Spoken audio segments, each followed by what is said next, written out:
Guys, hindi ko alam kung ako lang ba talaga yung medyo disappointed sa ginawa ni Vice Ganda doon sa kanilang show sa It's Showtime. At yung nakasalang doon ay si Christine, siya yung magiging searcher, tapos ang searchy ay si Axel. Para sa mga hindi nakakaalam, meron kasing segment doon sa Showtime, yung Especially for You, na kung saan merong searcher, tapos merong tatlong searchies. Para sa mga hindi nakapanood, sige, papakita ko sa inyo. Ito pa ang isa pang searching na hindi mo napili. Magpakilala ka na, Axel. My favorite.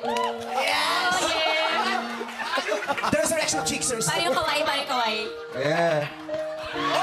Hoy, hindi pwede yun. Hindi pwede yun, Axel. That's bad. You don't do that. You ask for permission. Alam mo ba pwede kang mademanda sa ginagawa mo? You don't do that.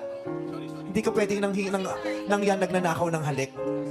Actually, itong issue na to ay trend na trend ngayon. Usap-usapan siya. Nagsalita na rin dito si Axel kung ano ba talaga yung buong nangyari o